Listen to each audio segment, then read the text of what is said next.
Parlant de l'éducation et du développement humain, mon concept d'une Haïti socialement plus juste a fait de l'éducation l'une des premières priorités de mon programme politique.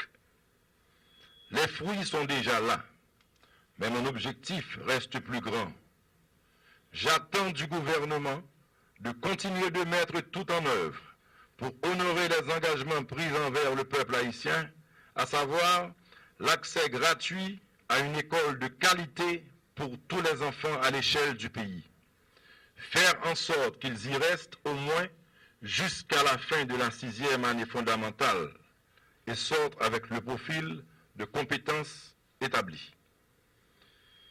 J'émets également le vœu que l'action gouvernementale permettra de mettre en place dans tous les départements géographiques du pays un centre de formation professionnelle répondant aux besoins des jeunes et tenant compte des potentialités spécifiques de développement de chacun d'eux.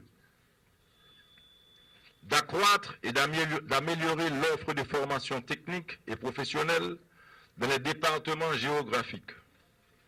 D'appuyer la reconstruction et le développement de l'offre d'enseignement supérieur et universitaire, notamment par le renforcement de l'Université d'État d'Haïti et de 5 universités publiques en région.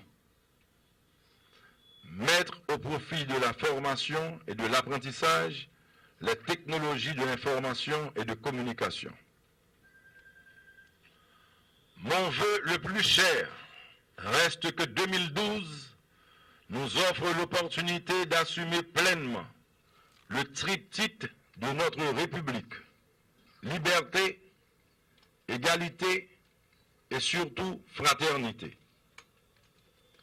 C'est Haïti qui fut la somme de luttes intestines, d'assassinats, de kidnapping, d'embargo, d'anarchie, de chaos, de destruction de l'environnement, d'égoïsme, de cupidité.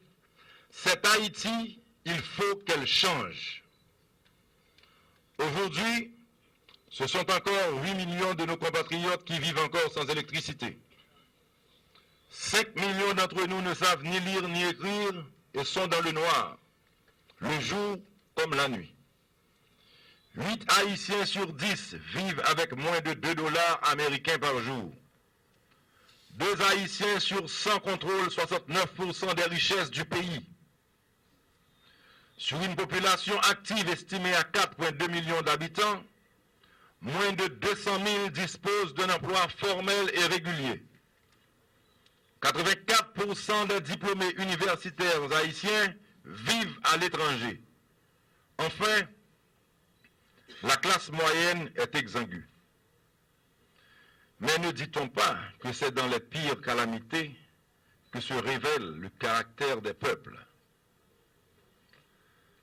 À l'instar d'Hernán Cortés, débarquant au Mexique et brûlant ses vaisseaux pour bien signifier à ses soldats qu'aucune retraite n'était envisageable, ou d'Henri Christophe, brûlant la ville du Cap en commençant par sa propre résidence au débarquement des troupes de Napoléon, pour clairement indiquer à ses troupes qu'aucun sacrifice n'est de trop en ce qui s'agit de la nation, je travaillerai moi aussi à détruire les navires d'intolérance et de pouvoir stérile, à démolir les immeubles de préjugés insidieux et de mensonges perfides qui nous ont conduits au bord de la situation la plus inutilement dramatique de notre histoire nationale.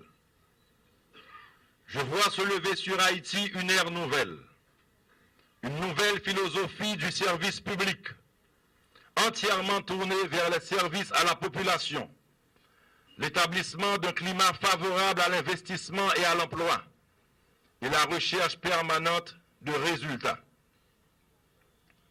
Loin de vouloir socialiser la misère, je m'engage résolument vers la création de richesses, afin d'en partager solidairement les profits, sans exclusion et sans exclusive. Que les dieux tutélaires de la nation veillent sur nous. Que Dieu bénisse les filles et les fils d'Haïti. Merci.